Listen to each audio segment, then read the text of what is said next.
तो मैं बात बोलूं, आप लोगों ने सबने वेब डेवलपमेंट कोर्स लिया है, फुल स्टैक है सबका, किसी का फ्रंट एंड तक का भी है? सब फुल स्टैक वाले हो?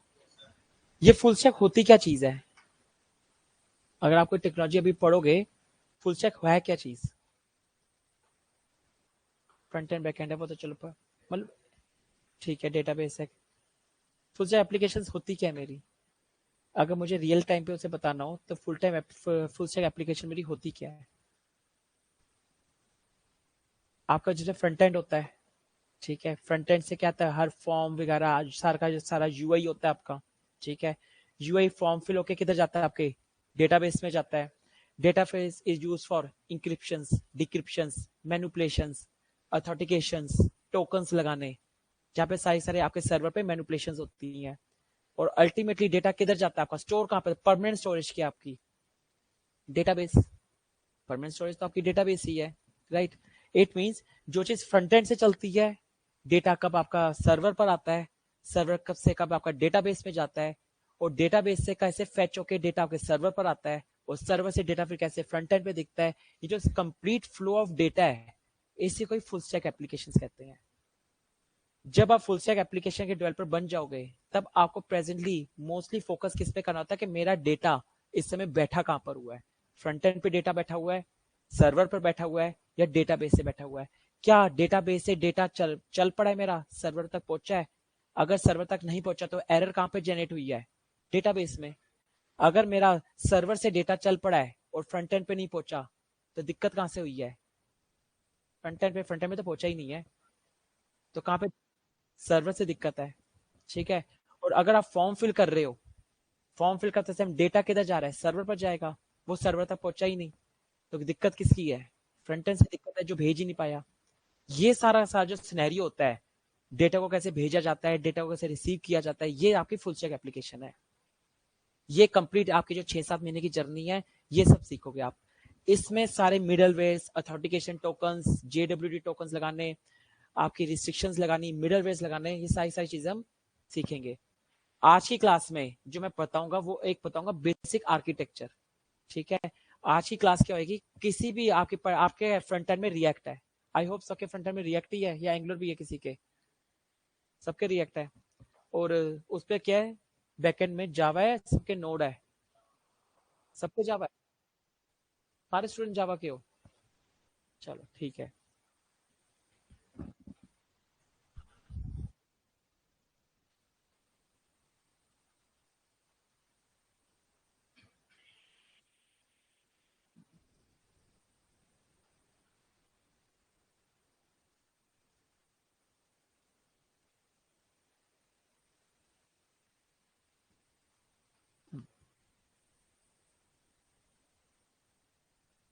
ये आपका क्या है, एक क्लाइंट है। क्लाइंट क्या होता है आपका?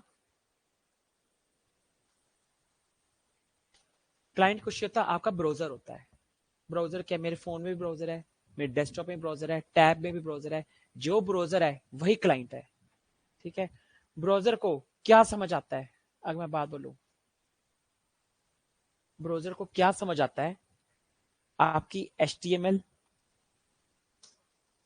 वेरी गुड, और जावास्क्रिप्ट।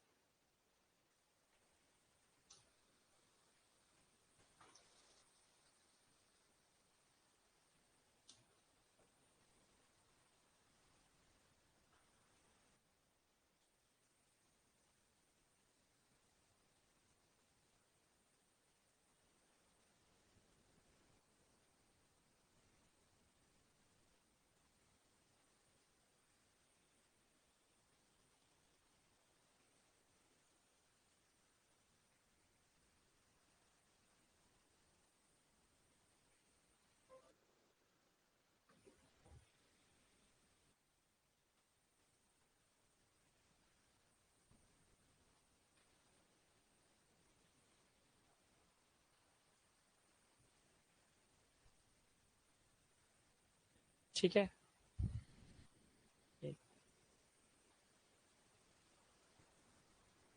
ओके। ये आपका क्या समझता है, HTML, CSS एंड जावास्क्रिप्ट। एक टाइम तक ऐसा टाइम था, ब्राउजर पढ़ने के लिए, आपको क्लाइंट बनाने के लिए HTML, CSS, जावास्क्रिप्ट आनी इनफ थी। आजकल के टाइम पे ये इनफ नहीं रह गया. You have to know something about library and frameworks. JavaScript का फ्रेम एक आया रिएक्ट. ये कुछ नहीं है, ये एक लाइब्रेरी है, लाइब्रेरी आपकी जावास्क्रिप्ट की. मींस आपको HTML CSS जावास्क्रिप्ट तो पढ़नी ही पढ़नी है. आगे जावास्क्रिप्ट की लाइब्रेरी पढ़नी है रिएक्ट. कोई बच्चे या कोई स्टूडेंट्स लाइब्रेरी पढ़ते हैं तो कोई एंगुलर एक चीज आता है. कोई बच्चे आपका एंगुलर नहीं पढ़ के आपका क्या पढ़ते हैं, आपका क्या पढ़ते हैं, ये होता है फ्रेम. वो क्या पढ़ते हैं, रिएक्ट नहीं पढ़ते, वो एंगुलर पढ़ते हैं. ठीक है, रिएक्ट और आपका एंगुलर क्या है, रिएक्ट आपकी लाइब्रेरी है और एंगुलर क्या आपका एक फ्रेमवर्क है. बट किसका फ्रेमवर्क है, जावास्क्रिप्ट का. रिएक्ट किसकी लाइब्रेरी है, जावास्क्रिप्ट की. अल्टीमेटली तो क्या है, जावास्क्रिप्ट से ही रिएक्ट निकला है, जावास्क्रिप्ट से ही एंगुलर निकला है. बस जावास्क्रिप्ट से जो रिएक्ट निकला वो एक लाइब्रेरी निकला, जावास्क्रिप्ट से जो एंगुलर निकला वो एक फ्रेमवर्क निकला. इंटरव्यू में सबसे इंपॉर्टेंट क्वेश्चन होता है कि थ्योरी टेक्नोलॉजी में तो बाद में जाते हैं कि रिएक्ट क्या है, रिएक्ट पर इंटरव्यू आपका बाद में. रिएक्ट लाइब्रेरी है तो लाइब्रेरी और फ्रेमवर्क में क्या फर्क होता है. ठीक है, आप आगे जावा भी पढ़ोगे, जावा में भी आपने पढ़ता होंगे, आपके कुछ जावा के फ्रेमवर्क्स और लाइब्रेरीज हैं, स्प्रिंग बूट, हाइबरनेट. ठीक है, अभी आप पढ़ोगे जावा के अंदर जाके. तो आप पहले ही क्लासेस ले रहे हो जावा की, या पहले बस फ्रंट एंड कंप्लीट करोगे, या जावा पहले क्लासेस ले रहे हो ना, उससे क्या होगा, कोर्स भी जल्दी खत्म हो जाएगा आपका. रिएक्ट क्या है, एक लाइब्रेरी है, और एंगुलर क्या है, एक फ्रेमवर्क है. ये लाइब्रेरी और फ्रेमवर्क में फर्क क्या होता है. देखो, लाइब्रेरी जैसे रियल टाइम एप्लीकेशन, अगर मैं रियल टाइम की बात करूं, मैं लाइब्रेरी में जाता हूँ, बुक जनरेट कराता हूँ, इशू करवाता हूँ, और घर लाके उसे पढ़ता हूँ. ठीक है, यही होता है ना रियल टाइम लाइब्रेरी का काम भी. वैसे ही आपकी एक रिएक्ट की एप्लीकेशन होती है. रिएक्ट की एप्लीकेशन एक तरीके से बनाई जाती है. एनपीएस क्रिएट विथ से आप एक एप्लीकेशन बनाते हो, कमांड देते हो, और आपकी पूरी रिएक्ट की एप्लीकेशन बन के आ जाती है. वो रिएक्ट की एप्लीकेशन जो होती है उसके अंदर सब कुछ अवेलेबल नहीं है. एप्लीकेशन एक बन के आ गई, उसका फोल्डर स्ट्रक्चर सब बन के आ जाएगा, बट वो कंप्लीट रिएक्ट की एप्लीकेशन में क्या है, पूरी फंक्शनैलिटी नहीं है. उसके लिए क्या है, अगर सपोज करो आपको अपनी रिएक्ट की एप्लीकेशन के अंदर स्मार्ट वॉच की कुछ फंक्शनैलिटी लानी है, अपनी एप्लीकेशन के अंदर ब्राउजर पे आपको एक साइड कॉर्नर पे स्मार्ट वॉच दिखानी है. स्मार्ट वॉच का अगर आप कोड लिखने पे, आपकी वेबसाइट है ई कॉमर्स की, ठीक है, उसका मेन काम क्या है, ई कॉमर्स का, उसका काम आपको स्मार्ट वॉच दिखाना तो है नहीं, वो तो एक साइड में टाइम दिखाने का काम है बस.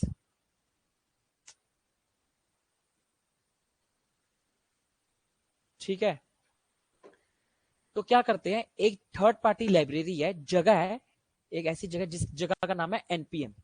हम डेवलपर्स के लिए वो एनपीएम एक काइंड ऑफ वेयर हाउस है. वेयर हाउस क्या होता है, गोदाम होता है ना, गोदाम पे क्या चलते हैं, प्रोडक्ट्स पड़े होते हैं.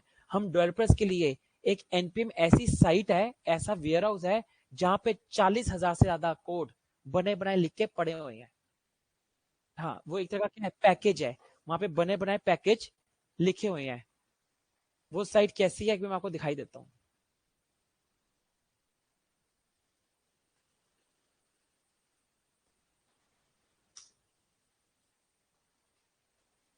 वो साइट ऐसी है, ये साइट है एनपीएम नाम करके.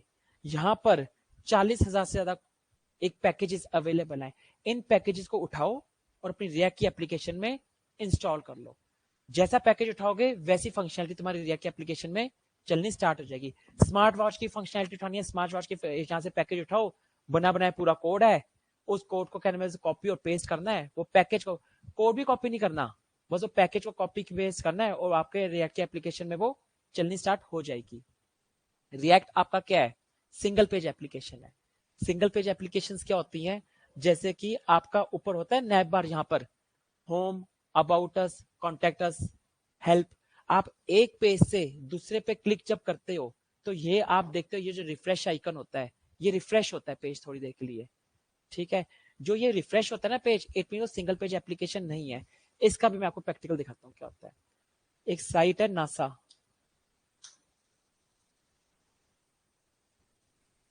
ठीक है,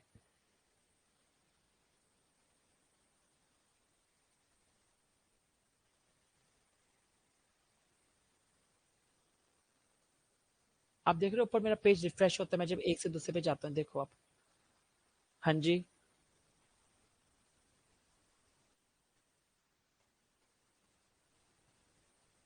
वॉइस किस किस पे बोल रहे हो आप? मीट पे हो आप? कौन बोल रहा है वॉइस नहीं आ रही?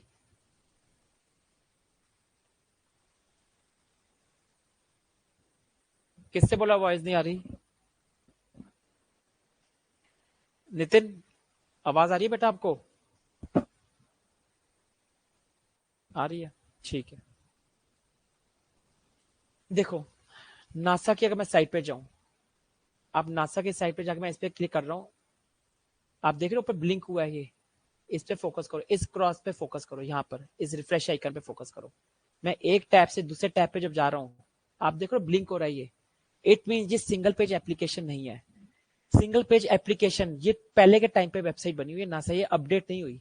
आजकल के टाइम पे क्या होता है, आप एक पेज से दूसरे पेज पे जाते हो, ये रिफ्रेश भी नहीं होता, और इसी चीज को सिंगल पेज एप्लीकेशन बोला जाता है।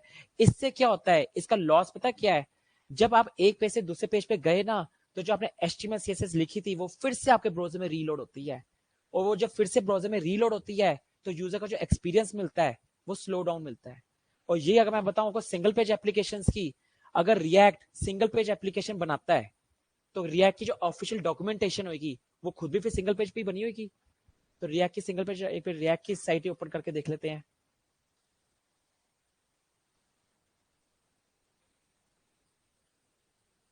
आप एक पेज से दूसरे पेज, क्या कुछ आप पेज मूव कर रहे हो, क्या ब्लिंक हो रहा है? तो ये क्या आपकी सिंगल पेज एप्लीकेशन है। आजकल की जो मॉडर्न वेबसाइट्स हैं, जो मॉडर्न कंपनीज हैं, वो क्या यूज कर रही है, रिएक्ट। और रिएक्ट आपका क्या बेनिफिट देता है सिंगल पेज एप्लीकेशन का, इसके अलावा भी बहुत कुछ देता है। फिलहाल तो मैंने बस आपको एक रिएक्ट का इतना फीचर बताया कि ये सिंगल पेज एप्लीकेशन देता है। हमारा मेन मोटिव क्या था, हम पढ़ रहे थे लाइब्रेरी के बारे में। रिएक्ट के अंदर क्या नाम है, आपको सब कुछ नहीं मिल जाता। ये जो सिंगल पेज एप्लीकेशन भी है ना, आपको इसी एनपीएम के पास जाना पड़ेगा, इसी एनपीएम के पास जाना पड़ेगा, और इस लाइब्रेरी में से एक पैकेज उठाना पड़ेगा which is known as React Router DOM. उस रिएक्ट राउटर डोम को उठाओगे और अपनी रिएक्ट एप्लीकेशन में इंस्टॉल करोगे, तो जाके आपकी एप्लीकेशन रिएक्ट की सिंगल पेज एप्लीकेशन बनेगी। Otherwise react individual single page application नहीं बनाता, ठीक है। बट इसमें क्या फर्क होता है, यही जब अगर सपोज करो आप लिख रहे हो एंगुलर के अंदर, आपने एप्लीकेशन बनाई एंगुलर में, एंगुलर का जो आप इंस्टॉल करते हो तो उसके अंदर ही आपको रिएक्ट डॉट मिलता है। इसका रियल टाइम एग्जांपल मैं बताऊं, हम हॉस्टल में पढ़ते हैं, हॉस्टल के अंदर ही लाइब्रेरी है, हॉस्टल के अंदर ही कैंटीन है, हॉस्टल के अंदर ही प्लेग्राउंड है, सब कुछ आपको एक ही जगह पे मिल जाता है। अगर आप हॉस्टल की लाइब्रेरी से कोई बुक इश्यू करवाते हो, उस लाइब्रेरी पर किसके रूल्स चल रहे हैं, हॉस्टल के, ठीक है। सिमिलरली जब मैं अपना एंगुलर के अंदर कोई प्रोजेक्ट बनाता हूं, एक फ्रेमवर्क के अंदर प्रोजेक्ट बनाता हूं, तो उसके अंदर रूल्स किसके चल रहे होते हैं, फ्रेमवर्क के। अगर आप कुछ गलत कोड लिखते हो तो आपको क्या आनी शुरू होती है, वार्निंग्स आनी स्टार्ट हो जाती है, क्योंकि फ्रेमवर्क आपको बताता है। डिस्पाइट आप इसको भूल जाओ कि फ्रेमवर्क, मैं एंगुलर की बात कर रहा हूं, कोई भी फ्रेमवर्क हो, ये जो मैं एक जनरल कैटेगरी की बात बता रहा हूँ, ये आपके जावा में भी आएगी काम। जो फ्रेमवर्क होता है वो आपको वार्निंग देना स्टार्ट कर देता है कि मेरे प्रोटोकॉल्स हैं, मेरे रूल्स हैं, उसके अकॉर्डिंग आप बिहेव नहीं कर रहे, इसको पहले ठीक करो। और यही आप जब लाइब्रेरी के अंदर किसी काम करते हो, तो फ्लो ऑफ कंट्रोल किसके हाथ में होता है, डेवलपर के हाथ में। आपको कुछ वार्निंग्स नहीं आती, आपका अगर जैसा होगा आप कोड को रन करो, रन टाइम पे जो एरर आएगा उसको देखो, रिजॉल्व करो। आपको पहले से कुछ ऐसी वार्निंग नहीं आएगी, बट फ्रेमवर्क के अंदर जब आप काम करोगे तो आपको वार्निंग्स आनी स्टार्ट हो जाएंगी, ठीक है। और उसके अंदर जो एक वेबसाइट बनाने के लिए जितनी मुझे रिक्वायरमेंट्स होती हैं, वो मुझे पैकेजेस मिलते हैं, रिएक्ट डॉट कॉम आपको बना बनाया मिलेगा उसके अंदर, कोई थर्ड पार्टी पे नहीं जाना, आपके अंदर उसके अंदर ही है, बस उसे यूज करो। बट अगर आप बोलो आपके कहना है फ्रेमवर्क के अंदर सब कुछ ही मिल जाएगा, फिर तो एनपीएम बनता ही नहीं, कि 40,000 पैकेजेस आपके एंगुलर के अंदर अवेलेबल है, 40,000 पैकेजेस अवेलेबल नहीं है। आपके एक बात समझो, हॉस्टल के अंदर भी कैंटीन मिल जाएगा, प्ले ग्राउंड मिल जाएगा, लाइब्रेरी मिल जाएगी, इट डजंट मीन कि ज्वेलरी शॉप मिल जाएगी तुम्हें, ठीक है। ऐसा तो नहीं होगा पूरी पूरी दुनिया उठ के आपके कहना में एक फ्रेम उसके अंदर आ जाती है हॉस्टल के अंदर। तो सिमिलरली आपकी ऐसी फ्रेमवर्क्स भी ऐसे होते हैं, एक डिसेंट अमाउंट की एप्लीकेशन, एक वेबसाइट बनाने का काम आपको फ्रेमवर्क दे देता है। बट अगर बहुत ही एक्स्ट्रा फंक्शनैलिटी ऐड करनी है तो एंगुलर या फ्रेमवर्क को भी एक थर्ड पार्टी एनपीएम के पास जाना पड़ेगा। मींस सिंगल पेज एप्लीकेशन बनाने,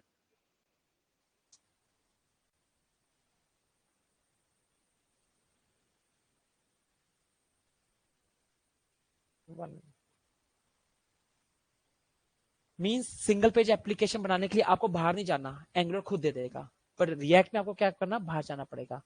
कोड का फ्लो ऑफ कंट्रोल आपका लाइब्रेरी में किसके हाथ में होता है, रिएक्ट में फ्लो ऑफ कंट्रोल डेवलपर के हाथ में, बट कोड का फ्लो ऑफ कंट्रोल फ्रेमवर्क में किसके हाथ में होता है, फ्रेमवर्क्स में। ठीक है, सबसे इंपॉर्टेंट डिफरेंस यही होता है, flow of control of code. जब आप रिएक्ट या किसी लाइब्रेरी की बात करो तो कोड का फ्लो किसके हाथ में होगा, डेवलपर के हाथ में, क्योंकि हमें पता है क्या ठीक करें क्या। मैं बाहर बुक जनरेट करने गया हूँ, बुक मैंने लाइब्रेरी से जनरेट कराई, मैंने लाके उसे पढ़ी, ठीक है, और बुक मैं कब पढ़ू कब ना पढ़ू मेरी मर्जी, मेरे हाथ में कंट्रोल है, ठीक है। बट अगर रूल है, मैं क्यों कहना, मैं हॉस्टल के अंदर और वहां से मैंने बुक जनरेट करवाई, वहां का रूल ही ऐसा कि 2 दिन के बाद आपको सबमिट करवानी है, तो मेरा रूल तो चला नहीं। तो ये आपका रूल क्या है, फ्रेमवर्क का रूल है। तो मींस कोड का फ्लो किसके हाथ में होगा, फ्रेमवर्क में, फ्रेमवर्क के हाथ में होगा कोड का फ्लो। ये अगर आपको इंटरव्यू में अगर आता है क्वेश्चन, तो आपको ये बोलना पड़ता है what's the difference between library and framework. Technology पे तो आपका जो इंटरव्यू होगा बाद में आएगा, पहले बताएगा आपको ये पता है रिएक्ट एक लाइब्रेरी है, तो लाइब्रेरी होती क्या है, ठीक है। हम इसमें क्या पढ़ेंगे, एचटीएमएल सीएसएस जावास्क्रिप्ट तो पढ़ेंगे, आपका क्या आएगा, रिएक्ट भी आएगा, ठीक है। मेरी और आपकी जर्नी, जैसे आपने बोला आप सब किसके हो, जावा के हो, मेरी आपकी जर्नी कहां तक रहेगी, टिल रिएक्ट तक, ठीक है। जिसको आपका एचटीएमएल सीएसएस तो समझ आ जाएगा, इजी है, बहुत सारे बच्चों को इजी भी लगता है। जर्नी कहां से हार्ड होती है, जावास्क्रिप्ट से। जब इन बच्चा को समझ आना बंद होता है ना, वो जावास्क्रिप्ट से आना बंद होता है। अगर आपको जावास्क्रिप्ट समझ नहीं आई तो आपको रिएक्ट भी समझ नहीं आने वाली, because JavaScript is a imperative approach and React is a declarative approach. Imperative approach means JavaScript क्या बोलती है कि मेरे पास जो आपने मुझे काम करवाना है या जो भी लॉजिक देना है, मुझे सारा का सारा पाथ दो कि क्या कराना है, कैसे कराना है, मैं आपको करके दे दूंगी। बट रिएक्ट क्या बोलता है, आप अपने लॉजिक पे छोड़ो, आपको क्या काम करना है वो बस मुझे बताओ, कैसे करना वो मैं हैंडल कर लूंगा, मुझे बस काम बताओ, वो कैसे करना है वो मैं हैंडल कर लूंगा। बिहाइंड द सीन वो जो कैसे कर रहा है ना, वो बिहाइंड द सीन जावास्क्रिप्ट का ही यूज कर रहा है, वो आपको कोड नहीं दिख रहा, पर बिहाइंड द सीन वो कैसे कर रहा है, वो रिएक्ट जावास्क्रिप्ट का ही यूज कर रहा है। आप बस सीधा लिखते हो कि मिले ये काम कर दो, बोलना तो आपको पड़ेगा, और वो बिहाइंड द सीन सारे काम करके आपको दे देगा, पर वो कैसे करके दे रहा है, वो जावास्क्रिप्ट का यूज कर रहा है। बट जावास्क्रिप्ट में जब आप यही कोड लिखते हो तो आपको सारा मेंशन करना पड़ता है, कैसे करना है, कब करना है, क्यों करना है, सब कुछ मेंशन करके देते हो, तभी बोला जाता है JavaScript is an imperative approach, means सब बताओ, और react is A declarative approach, means अपने बस उसको डिक्लेयर करो, बिहाइंड द सीन वो सब हैंडल कर लेगा, ठीक है। जिस बच्चे को जावास्क्रिप्ट समझ नहीं आती, उस बच्चे को रिएक्ट भी समझ नहीं आता। एचटीएमएल सीएसएस तक आपकी क्लासेस चलेंगी 1.5 घंटा, ठीक है। जब आपकी जावास्क्रिप्ट स्टार्ट होगी तब आपकी क्लासेस मेरे एंड से पहुंच जाएंगी 2 से लेकर 2.5 घंटा। मंडे टू थर्सडे में आपसे बाउंड रहता हूं कि मैंने मंडे टू थर्सडे क्लास लेनी है। उसके बाद जावास्क्रिप्ट जब स्टार्ट होगी तब आपकी फ्राइडे और सैटरडे भी क्लास लूंगा, ठीक है। थोड़ा सा इंजॉयमेंट लेना है तो एचटीएमएल सीएसएस तक ले सकते हो। जावास्क्रिप्ट पे इंजॉयमेंट भी नहीं मिलता, क्योंकि जावास्क्रिप्ट आपका टफ टॉपिक स्टार्ट हो जाता है। जावास्क्रिप्ट आपकी बेसिक से लेकर एडवांस सारा लेवल इसके अंदर कवर कराया जाएगा। आपने जिसने अगर यहाँ पे थोड़ी बहुत जावास्क्रिप्ट पढ़ी है, उसने लेट वेर कॉन्स्ट पढ़े होंगे, क्या होते हैं, while loop, for loop, do while loop पढ़े होगा, इवेंट लूप भी किन्हीं किन्हीं बच्चों ने पढ़ा होगा, इवेंट लूप, कोई बात नहीं, लूप्स पढ़े होंगे, इवेंट लूप शायद किन्हीं बच्चों ने ना पढ़ा हो।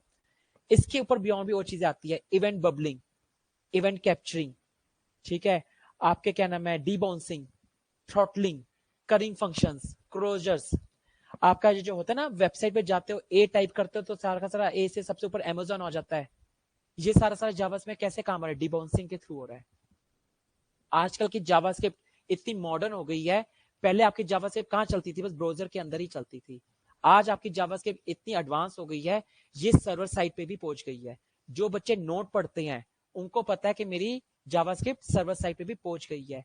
इवन सर्वर पे छोड़ो, फॉरेन कंट्रीज के अंदर स्मार्ट बल्ब्स आ गए हैं, जो बल्ब लगे होते हैं ना, एक बल्ब के अंदर भी जावास्क्रिप्ट है। स्मार्ट वॉच, उसके अंदर भी जावास्क्रिप्ट है। आजकल की कोडिंग जावास्क्रिप्ट इतनी एडवांस, फॉरेन कंट्रीज के अंदर जावास्क्रिप्ट सबसे बूम पर है इस समय, और फॉरेन कंट्रीज के अंदर सबसे ज्यादा क्या है इंपॉर्टेंट, रिएक्ट। अगर जो आपके इंटरनेट कोई आप में से अगर काम करता होगा फ्रीलांसिंग का, तो उसको पता होगा कि मार्केट में फ्रीलांसिंग के ऊपर रिएक्ट में कितनी जॉब्स हैं। आजकल हर एक जिसके पास नॉलेज है वो वो जॉब के साथ साथ फ्रीलांसिंग का भी काम कर रहा है। अगर आपको फ्रंट एंड जावास्क्रिप्ट अच्छे से समझ आ गई, रिएक्ट अच्छे से समझ आ गया, आप अपने जॉब के साथ अपनी एक साइड इनकम भी बना सकते हो, और हर कोई बनाता है। फ्रेंकली स्पीकिंग, ये एक टाइम पर 5-6 साल बाद, 2-3 साल बाद अगर आपको अच्छी नॉलेज है, साइड इनकम हर कोई बनाएगा अपनी। ये फ्रीलांसिंग करने में कोई ऐसी मुश्किल टास्क नहीं है। अपना अकाउंट बनाओ या अपने सोर्सेज लिंक्स हो, आपको प्रोजेक्ट्स मिलेंगे तो आप उसे अच्छे से बिल्डअप करके अपनी अच्छी इनकम, साइड इनकम बना सकते हो।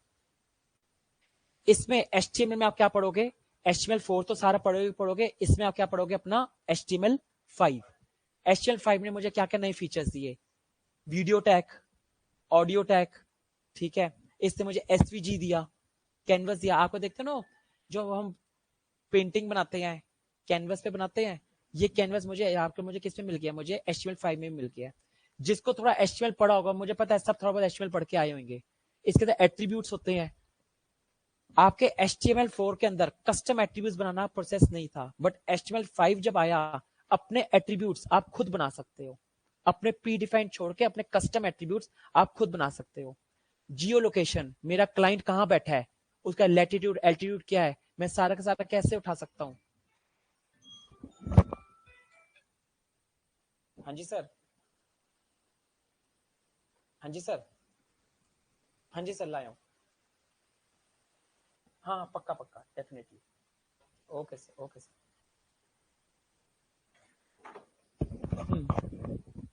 अगर मेरा एक जियो लोकेशन, मुझे उसका लैटिट्यूड एल्टीट्यूड उठाना है, ये मैं आपको बताऊं, कंपनीज के अंदर उनका जो डैशबोर्ड होता है, हर एक कंपनी का अपना एक डैशबोर्ड होता है, जहां पे वो सारे एम्प्लॉइज को ट्रैक करते हैं, उनका रोल बेस एक्सेस करते हैं।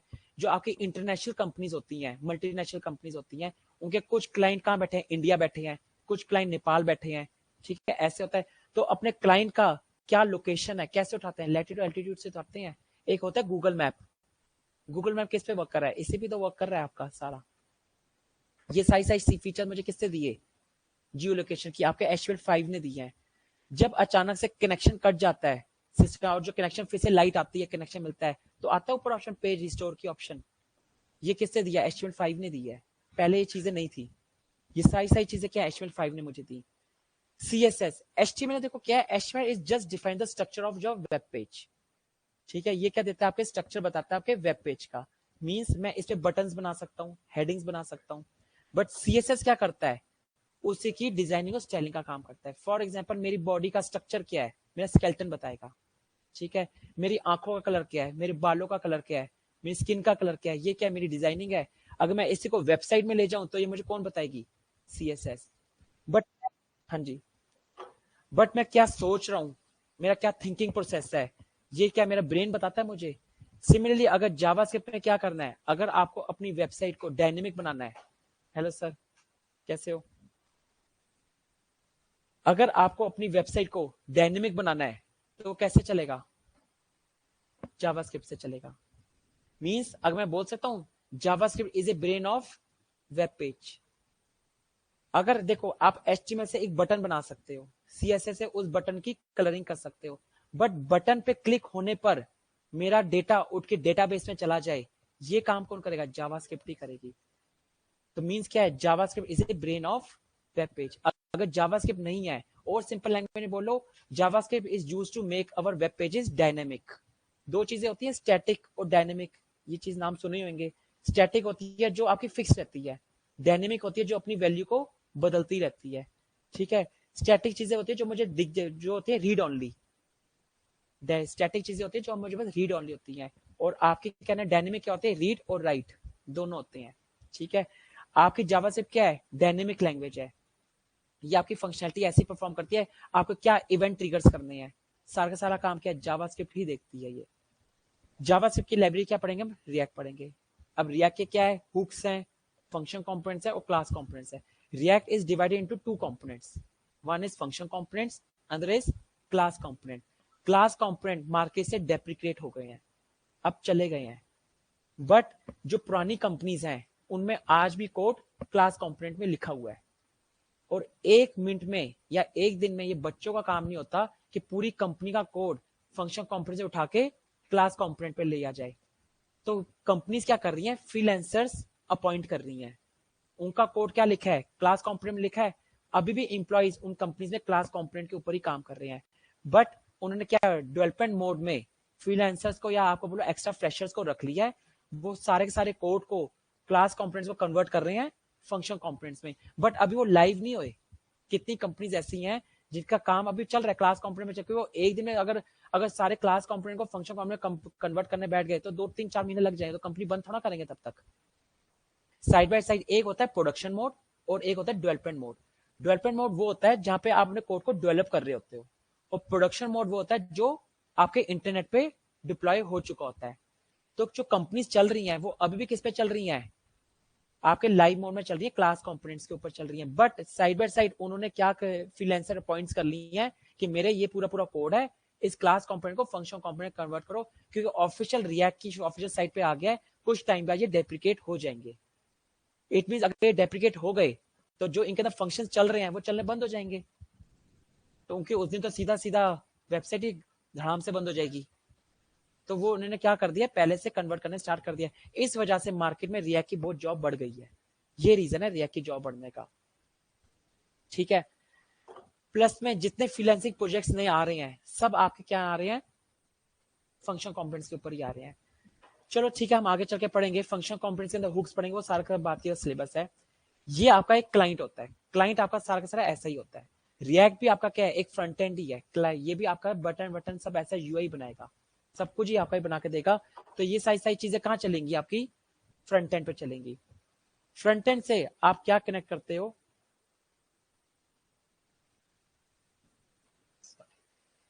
फ्रंट एंड से क्या कनेक्ट होता है आपका,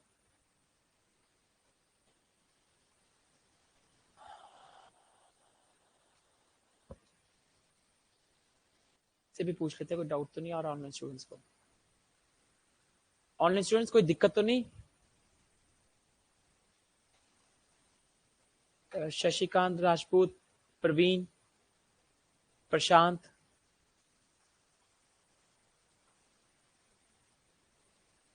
क्लियर है सबको, ठीक है ओके। आपका क्लाइंट किससे, हाँ जी,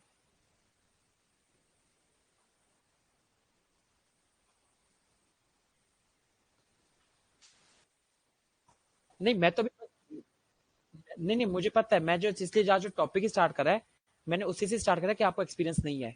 मैं सिंपल आर्किटेक्चर ही बता रहा हूँ, मैंने अभी कोई टेक्नोलॉजी स्टार्ट ही नहीं करी है, और आज के बाद में कोई टेक्नोलॉजी स्टार्ट होगी भी नहीं। जस्ट एक आपका इंट्रो ही चलेगा कि आपका बेसिक आर्किटेक्चर कैसा है। मैं ये एक्सपेक्ट कर रहा हूँ कि यहाँ पे बच्चे सारे वही हैं जिनको कुछ भी नहीं आता। ठीक है, मैं ऐसे लेके नहीं चल रहा कि यहाँ पे बड़े प्रोफेशनल्स बैठे हैं सारे, अगर प्रोफेशनल्स ही होते तो आप इधर आते भी नहीं। ठीक है,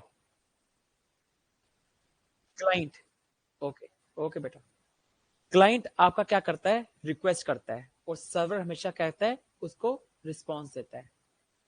सॉरी,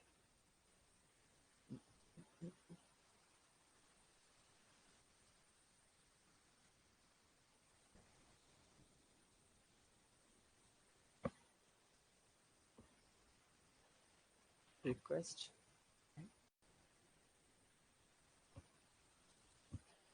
ठीक है,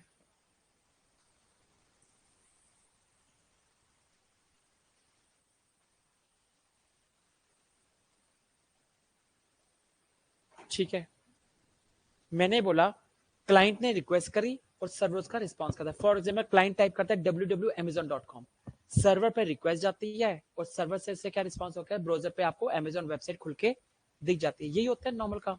ठीक है, तो सर्वर आपका क्या होता है, server always serve the request, server हमेशा रिस्पॉन्स देने का ही काम करता है। इस चीज को क्या कहते हैं, हैंडशेक मैकेनिज्म, क्लाइंट और सर्वर का हैंडशेक मैकेनिज्म। ठीक है, ये सर्वर कितनी कितनी लैंग्वेजों पे बने होते हैं, आपकी जावा पे बने होते हैं ये सर्वर्स, आपके पीएचपी पे बने होते हैं सर्वर्स। अगर मैं बात बोलूं आपका पाइथन, पाइथन में बने होते हैं सर्वर्स। ये आपके किस पे बने होते हैं, डॉट नेट, डॉट नेट पे बने होते हैं। जो बच्चे नोट के होते हैं वो नोट से सर्वर बनाते हैं, और नोट के अंदर ही हम क्या पढ़ते हैं, एक्सप्रेस भी, वो भी बहुत सी लैंग्वेज होती है। ठीक है, इन सब पे हम सर्वर बनाते हैं, किसी भी एक चीज से, एक भी टेक्नोलॉजी से सर्वर बना सकते हैं। बेसिकली मैं तुमको एक बात बताऊं, languages are nothing, these are only a syntax, आपके बेसिक फंडामेंटल्स सेम ही रहते हैं। अगर मुझे किसी चीज का एक मुझे नंबर फाइंड करना है कि वो नंबर इवन है या ऑड है, उसे 2 से डिवाइड कर दो, अगर 0 आ रहा है तो वो इवन है। अब यही लॉजिक आपका जावा में भी चलेगा, यही लॉजिक आपका पीएचपी में भी चलेगा, यही लॉजिक आपका पाइथन में चलेगा, यही लॉजिक आपका जावास्क्रिप्ट में चलेगा। मींस लैंग्वेजेस आर नथिंग, वो एक सिंटेक्स होती हैं। जो सोचते हैं लैंग्वेज में पढ़ ली, ये नहीं पढ़ी मैंने, वो नहीं पढ़ा, हम इसे कैसे पढ़ेंगे। लैंग्वेजेस पढ़ना कोई मुश्किल नहीं है। मैं खुद कहने में HTML CSS जावास्क्रिप्ट जावा का पीएचपी का नहीं हूं, मैं आपका एंगुलर C++, C#, आपका मोबाइल एप्लीकेशन रिएक्ट नेटिव, इस सब का मैं तो ये सारी मैंने एक दिन में पढ़ी है। एक दिन में तो कोई नहीं पढ़ता, बट क्या है, एक दिन आप भी सब पढ़ोगे। आज नहीं पढ़ोगे, 3-4 साल बाद पढ़ोगे। एक टेक्नोलॉजी में तो आप भी नहीं रहोगे ऑब्वियसली। ठीक है,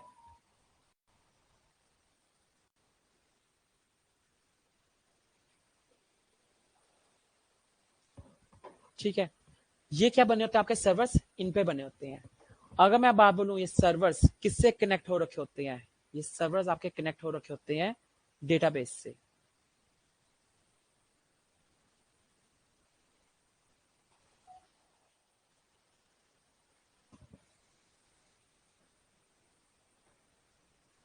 और आगे मैं बताऊं डेटाबेस कितने टाइप के होते हैं आपके, जैसे मैं बोलूं ओरेकल, माई सीक्वल, ओके। एक होता है मोंगोडीबी। आप सब किसके हो, क्या नाम है, जावा के हो, तो मोस्ट प्रॉब्लम आप एसक्यूएल पढ़ोगे। जो नोट पढ़ते हैं वो मोंगोडीबी पढ़ते हैं। हाँ, माई स्क्यूएल, आप माई स्क्यूएल पढ़ोगे। जो मोस्ट ऑफ द स्टूडेंट्स है वो क्या पढ़ेंगे, जावा के माई सीक्वल। ठीक है, और जो नोट लेते हैं वो क्या लेते हैं, मोंगोडीबी लेते हैं। ये बेसिकली कुछ नहीं है, ऐसा कोई कसम नहीं खाई हुई कि नोट के साथ मोंगोडीबी जाएगा, नोट के साथ सीक्वल भी जाता है। ठीक है, ऐसी कोई कसम नहीं खाई थी। बस ये होती है कोई किसका ज्यादा कंपेटेबल है, बात होती है ये। जैसे कि आपका फ्रंट एंड अगर जावास्क्रिप्ट के ऊपर है और आपका बैक एंड भी जावास्क्रिप्ट के ऊपर है, there is a good synchronization between client and server. For example, आपको लैंग्वेज भी इंग्लिश आती है, मुझे लैंग्वेज भी इंग्लिश आती है, तो हम अच्छे से कम्युनिकेट कर सकते हैं। आपको इंग्लिश आती है, मुझे इंग्लिश नहीं आती, तो बीच में कोई मीडिएटर बिठाना पड़ेगा। फ्रंट एंड बना है जावास्क्रिप्ट पे, बैक एंड बनी है जावा के ऊपर, तो दोनों अलग अलग लैंग्वेजेस हैं, तो कोई ना कोई थोड़ा सा स्लो डाउन प्रोसेस होगा। अगर फ्रंट एंड भी आपका जावास्क्रिप्ट पे बना है रिएक्ट पर, और आपका सर्वर भी नोड पे बना है, कि नोड भी जावास्क्रिप्ट लेता है, तो कम्युनिकेशन फास्ट होगा। इतना ही फर्क है, बाकी ऐसा कुछ नहीं है कि सर्वर के आपका डेटाबेस आपका नोड के साथ मोंगोडीबी ही कनेक्ट हो सकता है, आपका डेटा आपके नोड के साथ सीक्वल भी कनेक्ट हो सकता है। सिमिलरली आपकी जावा के साथ मोंगोडीबी भी कनेक्ट हो सकता है, आपके जावा के साथ माई सीक्वल भी कनेक्ट हो सकता है, कोई इश्यू नहीं है। बस कंपेटिबिलिटी का फर्क आ जाता है थोड़ा सा। ठीक है, ये क्या करते हैं सर्वर्स हमेशा, अगर मैं बात बोलूं, सर्वर्स हमेशा आपके रिक्वेस्ट करते हैं और डेटाबेस से रिस्पॉन्स लेते हैं। ये आपके रिक्वेस्ट करेंगे और सर्वर से डेटाबेस से रिस्पॉन्स देगा। ठीक है, ये आपका जो कंप्लीट आर्किटेक्चर होता है ना, एक कोई हैंड रेस कर रहा है स्टूडेंट। हाँ जी करण, बोलो। Good morning sir. Good morning. Sir what is database? Database क्या होता है सर? डेटाबेस एक ऐसी जगह है जहाँ पे आप परमानेंट डेटा को स्टोर कर सकते हो। डेटाबेस एक ऐसी स्टोरेज होती है जहाँ पे आप अपने डेटा को स्टोर कर सकते हो, क्योंकि हमें कोई परमानेंट स्टोरेज तो चाहिए। ठीक है, और आजकल के डेटाबेस कहाँ पहुंच गए हैं, क्लाउड में पहुंच गए हैं। ठीक है, ओके। ओके। देखो, ये जो मैंने आपको आर्किटेक्चर बताया, ये कि एक लैंग्वेज इंडिपेंडेंट है। आपका फ्रंट एंड रिएक्ट पे बना सकता है, एंगुलर पे बना सकता है, कोई इसका इश्यू नहीं है। आपका server Java, PHP, Python, dot net, node किसी बना सकता है। आपका डेटाबेस ओरेकल, माइस्क्यूएल, मोंगोडीबी किसी बना सकता है, कोई इशू नहीं है। बट क्या है, ये सारा का सारा क्या है, एक आर्किटेक्चर है। आपकी हर एक वेबसाइट अगर बनेगी तो इसी चीज को ही फॉलो करेगी। और जो ये तीनों चीजें पढ़ता है, क्लाइंट, सर्वर और डेटाबेस, यही फुल स्टैक डेवलपर्स होते हैं। यही फुल स्टैक, और कोई बाहर के बंदे नहीं होते। ये तीन टेक्नोलॉजीज को पढ़ना ही क्या है, फुल स्टैक डेवलपर। आप क्या पढ़ोगे, HTML, CSS, JavaScript, react, backend में जावा, और यहाँ पर माई सीक्वल। ये तीनों चीजें जब आप समझ जाओगे तो आप क्या बन जाओगे, फुल स्टैक डेवलपर। कोई बच्चे क्या होते हैं, बस इतना पार्ट पढ़ते हैं रिएक्ट, कोई बच्चे होते हैं वो जावा पढ़ते हैं, और कोई बच्चे होते हैं जो बस सीक्वल पढ़ते हैं। जो बच्चे फ्रंट एंड पढ़ते हैं वो फ्रंट एंड डेवलपर बन जाते हैं, जो बच्चे सर्वर की लैंग्वेजेस पढ़ते हैं वो आपके बैक एंड डेवलपर बन जाते हैं, जो डेटाबेस की टेक्नोलॉजी पढ़ते हैं वो डीबीए बन जाते हैं, डेटाबेस एडमिनिस्ट्रेटर। सबके सबकी प्रोफाइल्स के नाम है ये, ठीक है। इसमें अगर मैं आपको बात बताऊं, थोड़ा सा और सिनेरियो को हार्ड करते हैं। फॉर एग्जाम्पल, मैंने यहाँ पे क्लाइंट ने ईमेल पे अकाउंट बनाना है, ठीक है। थोड़ा सा सिनेरियो बेस पे लेके जाते हैं। क्लाइंट ने एक अकाउंट बनाना है, ईमेल अकाउंट। आपका नाम क्या बेटा? शुभम। इसमें क्या हुआ, एक फॉर्म खुलेगा जीमेल का, उसने इन्होंने अपना पासवर्ड, इन्होंने अपना ईमेल आईडी डाली शुभम@gmail.com, पासवर्ड डाला शुभम1234, बाकी अपनी एज वेज क्रेडेंशियल्स और डाले। ये सारा का सारा फॉर्म किधर जाएगा? सर्वर पर जाएगा, क्योंकि आपका क्लाइंट, कोई भी क्लाइंट इतना बड़ा नहीं हुआ, मींस आपका रिएक्ट पे बनाओ या एंगुलर पे भी बनाओ, हमेशा जो फ्रेमवर्क्स होते हैं वो लाइब्रेरी से ऊपर माने जाते हैं। ये एक बात फैक्ट होती है, libraries are always lower down than frameworks. अब आप बोलोगे अगर लोअर डाउन है तो हम रिएक्ट क्यों पढ़ रहे हैं? ठीक है, रिएक्ट की अगर वो लाइब्रेरी है ना, तो उसके बहुत फीचर्स ऐसे हैं जो फ्रेमवर्क को भी उसने पीछे कर दिए हैं, तो इसलिए मार्केट में रिएक्ट ज्यादा चल पड़ा है। बट अगर मैं आज भी अगर बात बताऊं, अगर सिक्योरिटी बेस पे जाना है तो आपकी एंगुलर है। कहीं ना कहीं रिएक्ट इतना स्ट्रांग नहीं है, एंगुलर स्ट्रांग। तभी आपकी जो बैंकिंग एप्लीकेशन है जहाँ पे पैसों की ट्रांजेक्शन ज्यादा है, बैंकिंग एप्लीकेशन, ये जो आपकी शेयर मार्केट की एप्लीकेशन होती है वो एंगुलर पे बनी हुई है, कि उसमें हम थोड़ी स्पीड को कॉम्प्रोमाइज कर सकते हैं कि यूजर को थोड़ा एक्सपीरियंस स्लो मिल जाए, डेटा थोड़ा स्लो लो, बट हम उसकी ट्रांजेक्शन से कॉम्प्रोमाइज नहीं कर सकते, उसमें जो पैसों की ट्रांजेक्शन ज्यादा है।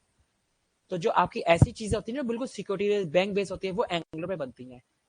रिएक्ट आपकी क्या बेस होती है, वो परफॉर्मेंस को बिल्कुल फास्ट कर देती है, यूजर को इतना अच्छा एक्सपीरियंस मिलता है, वो 2 मिनट में बटन क्लिक करता है, डेटा उसके सामने, उससे जो यूजर एक्सपीरियंस मिल रहा है ना बहुत अच्छा मिल रहा है। ऐसा नहीं है कि बिल्कुल सिक्योरिटी में वो लीक है, कि हमेशा it is vulnerable to cyber security attack. उसके अपने क्या 40,000 पैकेजेस अवेलेबल हैं, उन पैकेजेस को उठाओ, उस पैकेजेस में सिक्योरिटी पैकेजेस भी अवेलेबल हैं, वो पैकेजेस को उठाओ, रिएक्ट में इंस्टॉल कर लो, रिएक्ट भी आपका बन जाएगा सिक्योरिटी वाला। यानी जो उसका ड्रॉबैक है उसको कवर अप करने का तो सोल्यूशन मार्केट में अवेलेबल है, तो फास्ट करने का भी तो वैसे खुद में फास्ट है, वो उसके अंदर वो रिएक्ट के अंदर इनबिल्ट है फास्टनेस। वो फास्टनेस क्या है? वर्चुअल डोम की वजह से। जब रिएक्ट पढ़ोगे तो आप सारी चीजें पढ़ोगे, what is the difference between virtual DOM and real DOM. उसके अंदर वर्चुअल डोम का कॉन्सेप्ट है रिएक्ट के अंदर, इसलिए वो बहुत फास्ट है। एंगुलर के अंदर वर्चुअल डोम का कॉन्सेप्ट ही नहीं है, उसका स्ट्रक्चर ही ऐसा नहीं बना, तो इस चक्कर में स्लो है एंगुलर, उसका आर्किटेक्चर ही ऐसा नहीं है। और रिएक्ट का आर्किटेक्चर ही क्या है? वर्चुअल डोम के ऊपर है। तो इसलिए जो उसकी जो स्ट्रक्चर ही बना है ना, जैसे कि मेरी हाइट 5 फुट 7 इंच है, आपकी हाइट 5 फुट 10 इंच है, तो स्ट्रक्चर ही रहेगा ना, वो तो नहीं बदल जाएगा। कोई जितने लाख अच्छे कपड़े पहन ले, हील पहन ले, रहेगा तो 5 फुट 7 इंच का ही। ऐसे ही आपका फ्रेमवर्क किया है, वर्चुअल डोम उसमें कॉन्सेप्ट ही नहीं है, और उसके अंदर वर्चुअल कॉन्सेप्ट नहीं है, वो स्लो है, ठीक है। अगर मैं बात बोलूं आपका फ्रंट एंड पे, आपका डेटा गया, ठीक है, पूरा पूरा गया, शुभम@gmail.com, शुभम1234 पासवर्ड, एज वेज सब कुछ गई, वो किधर गया? फ्रंट एंड पे गया। किसी भी क्लाइंट की इतना स्टेटस नहीं है कि वो डेटा को उठाएगा और सीधा अल्टीमेट डेटाबेस के अंदर डाल देगा। ये एक बिग नो है, ऐसा पॉसिबल ही नहीं है, क्योंकि जो भी चीज आपके फ्रंट एंड पे होती है it is vulnerable to cyber security attack. जो भी चीज आपकी पब्लिक डोमेन में है, और फ्रंट एंड क्या होता है? पब्लिक डोमेन में होता है। जो भी चीज पब्लिक डोमेन में है वो हमेशा साइबर सिक्योरिटी अटैक के लिए रेडी रहती है। तो ये जो चीज है, अगर फॉर्म सीधा सीधा आपका डेटाबेस में चला गया तो क्या है, फ्रंट एंड पे जो साइबर सिक्योरिटी अटैकर्स हैं वो कुछ ऐसा डेटा डाल सकते हैं कि जब मेरा यहाँ से डेटा जाए तो डेटाबेस में डेटा फैचो और मेरे फ्रंट एंड पे आ जाए। ऑब्वियसली इतने हैकर्स तो हैं, और अगर अल्टीमेटली डेटा से वो डेटा लेके अगर फ्रंट एंड पे आ गया तो क्या होगा? वो कंपनी तो बंद। आजकल के टाइम पे सबसे इंपॉर्टेंट क्या है? डेटा ही है। और एक किसी क्लाइंट को पता चला इस कंपनी से डेटा लीक हो गया है, तो अगली बार उससे कोई रजिस्टर नहीं करेगा, वो कंपनी बंद। सबसे इंपॉर्टेंट क्या है? डेटा ही तो है आजकल की मार्केट में। तो कोई भी अगर क्लाइंट है, तभी जब से आपकी कोडिंग इवॉल्व हुई है तब से ये आपका आर्किटेक्चर यही चलता आ रहा है, ठीक है। सर्वर साइड इसलिए आज तक बंद हो ही नहीं सकती, तो इसलिए इस चीज को तो बिग नो है, ये तो काम हो ही नहीं सकता, ठीक है।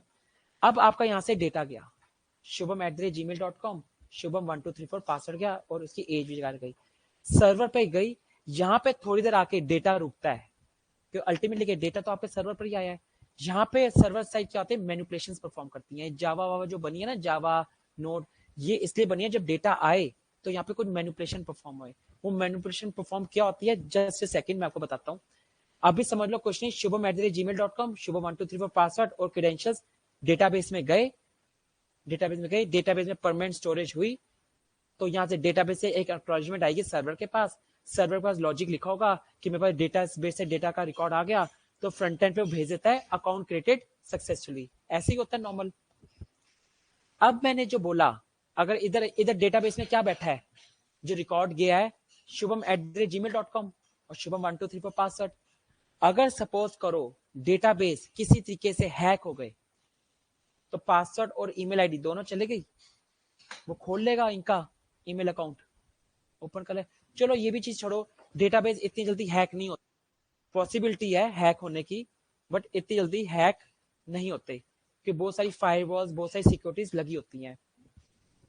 बट एक बात मानो, जो यहाँ पे डीबीए बैठे हैं, डेटाबेस एडमिनिस्ट्रेटर बैठे हैं, उनके तो सिस्टम में आ जाएगा एक क्लाइंट हमसे जुड़ा है, उनको तो दिख जाएगा ना, एक शुभम@gmail.com और शुभम1234 वाला पासवर्ड उसका ये है, एक मेरे से क्लाइंट जुड़ा है।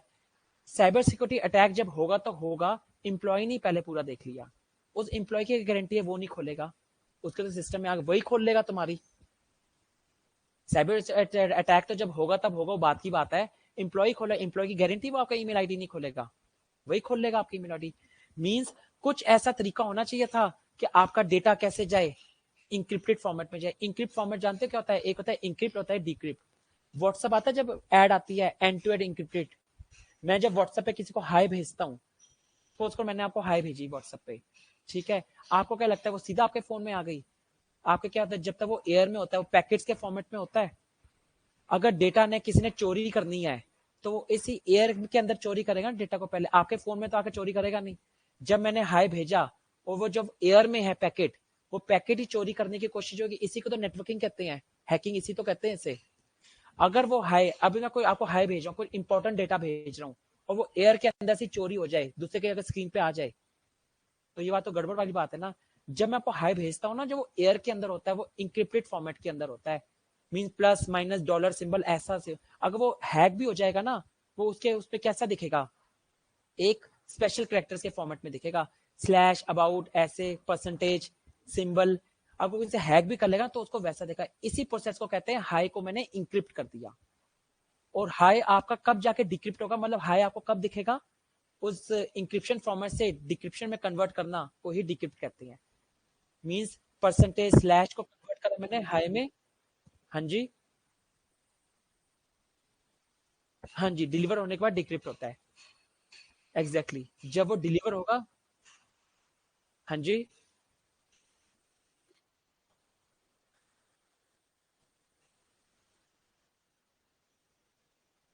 हाँ, डिवाइस डिक्रिप्ट करेगा या फिर वो एप्लीकेशन डिक्रिप्ट करेगी, व्हाट्सएप डिक्रिप्ट करेगा।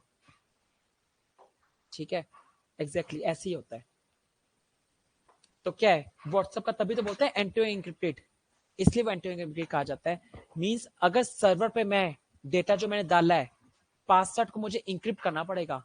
जब आपका क्लाइंट इधर से जुड़ा ना, उसने भेजा शुभम@gmail.com और शुभम1234 आया यहाँ पर,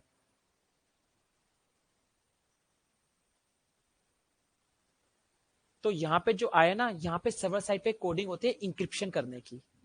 अब वो जो आपका शुभम1234 पासवर्ड था ना, वो कुछ ऐसे में कन्वर्ट हो गया, समझ लो।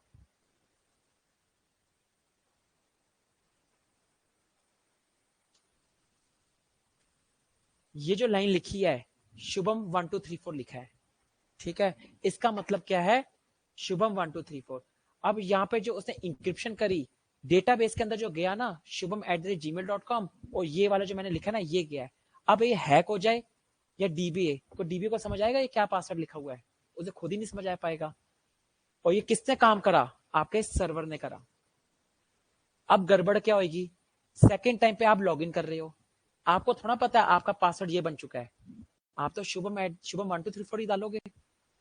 ठीक है, ये कौन डालेगा, शुभम को थोड़ा पता है कि जब मैंने फ्रंट एंड पे डाला था शुभम 1 2 3 4 पासवर्ड, मेरे सर्वर ने उसे ऐसा कन्वर्ट कर दिया, दिख थोड़ा रहा है कुछ। आप तो लॉग इन करते टाइम ये डालोगे अपनी ईमेल आईडी, शुभम@gmail.com और शुभम 1 2 3 4 पासवर्ड। अब अगर पासवर्ड ऐसा बन चुका है, फिर तो कभी आपको अपना ईमेल अकाउंट ओपन होकर दिखेगा ही नहीं कि वो डेटाबेस में कैसा स्टोर होकर गया, वैसा स्टोर होकर गया है। इसका भी लॉजिक क्या लगता है सर्वर साइड पर, ये सब चीजें आप पढ़ोगे, मैं नोड में भी पढ़ाता हूँ, सब जगह पढ़ाता हूँ आपको, सर आपको जावा में पढ़ाएंगे। जब आपने इंक्रिप्शन करी तो इसका मतलब क्या था, शुभम 1 2 3 4। अगर एक एग्जाम्पल चलो, रियल लाइफ एग्जाम्पल, मेरे पास एक ताला है, ठीक है, एक ताला है, और उसकी मैंने 2 चाबियां बना दी, तो ये बोल सकते हैं एक ताले की एक ताला 2 चाबियों से खुल सकता है, ठीक है। मेरे पास एक ताला था जिसे हम कहते हैं बिक्रिप्ट, ठीक है।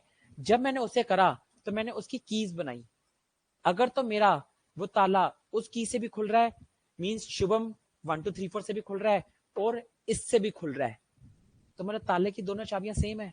अगर दोनों चाबियां सेम है तो ताला दोनों का एक ही है, तो means if Shubham 1 2 3 4 equals to this, तो डेटाबेस से फैच होके आ जाएगा। तो अल्टीमेटली मुझे यही तो कंपेयर करवाना है कि ये चीज इसके, तो ये सारा जो मैनिपुलेशन होगी लॉगिन के टाइम पर, कौन कर रहा है, सर्वर ही तो कर रहा है। और सर्वर अगर जब लॉगिन होकर ट्रू होके आ जाएगा तो डेटाबेस से फैच होएगा, तो आपको फ्रंट एंड पे आपका ईमेल अकाउंट ओपन होके दिख जाता है। ये सारा बिहाइंड द सीन काम होता है। अगर ये इंक्रिप्शन डिक्रिप्शन ना हो ना, आपका पासवर्ड कभी भी किसी भी जगह पे डेटाबेस में डायरेक्ट नहीं जाता। ये इंक्रिप्शन डिक्रिप्शन कैसे होती है, ऑथेंटिकेशन टोकन्स कैसे लगते हैं, ये सारी चीजें कौन सिखाता है मुझे, सर्वर सिखाता है। यही आप अपनी क्या आपकी जर्नी में आप सीखोगे, ये मैं सिखाऊं या सर सिखाएं, कोई ना कोई तो आपको सिखाएगा ही सिखाएगा। प्लस में कोई भी सर्वर साइड लैंग्वेज पूरी नहीं है जब तक वो डेटाबेस से कनेक्ट ना हो।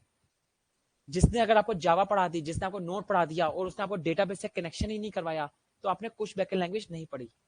अल्टीमेटली क्या है, बैकएंड का काम ही क्या है, डेटाबेस से कनेक्ट होना, तो आपको डेटाबेस से कनेक्ट होना आना चाहिए। थोड़ा सा और डीप डाउन में जाते हैं।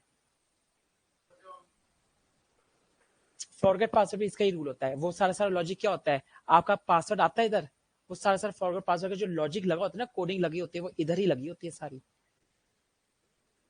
पहले इनके डिग्रेड करेगा, फिर पहले वाले को आप किसी के बेस पे सर्चिंग करोगे, ईमेल के बेस पे सर्चिंग करोगे, ईमेल के बेस पे सर्चिंग उसका पुराना पासवर्ड आ जाएगा, पूरी डिटेल्स उठ के आ जाएंगी, फिर वो नए वाला उसका ओल्डर पासवर्ड लगाया जाता है। ये सारी कोडिंग फॉरगेट पासवर्ड की जो आप बोल रहे हो, मैं अपने नोट वाले स्टूडेंट्स को करवाता हूँ मेरे से बैच में। ये फॉरगेट पासवर्ड, आपका फॉरगेट पासवर्ड हो गया, या फिर देखा इसका एक और लॉजिक, जब आप पासवर्ड भूल जाते हो तो 2 चीजें होती हैं, या तो होता है ना आप पहले से अपने लॉगिन टाइम पे आंसर बना लेते हो, क्वेश्चन आंसर के बेस पे पहले से जब आप कहीं बनाते क्वेश्चन आंसर होते हैं, या तो उसके बेस पे आप अपना फॉरगेट पासवर्ड बना सकते हो, या आप ईमेल भेज के, आपको ईमेल भी आती है, ओटीपी जनरेट होता है।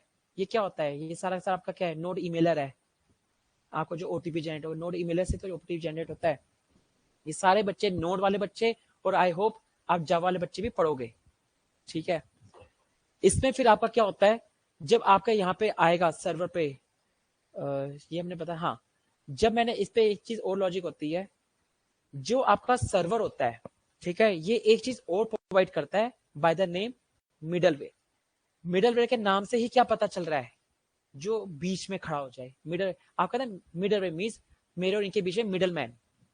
मिडलवेयर का नाम से क्या पता चल रहा है, मिडलवेयर में एक ऐसी लेयर जो बीच में आके खड़ी हो गई है। वो मिडल लेयर कहाँ खड़ी होती है, क्लाइंट और सर्वर के बीच में, ठीक है। फॉर एग्जाम्पल, मेरी एक ऐसी वेबसाइट है जो 18 साल से बड़े उम्र के बच्चे ही देख सकते हैं, जिसकी एज 18 साल से नीचे है, वो वेबसाइट उन्हें ओपन होकर दिखे ही ना। तो इट मीन जब वो डालेंगे, पहले अपनी एज डालेंगे, ऑब्वियसली एज एंटर करेंगे। अब अगर क्लाइंट ने अपनी एज एंटर करी, इस चीज को क्या बोलते हैं, मिडलवेयर बोलते हैं। ये जो बंदा आके बीच में खड़ा हो गया ना, क्लाइंट और सर्वर के बीच में, इसे बोलते हैं मिडलवेयर।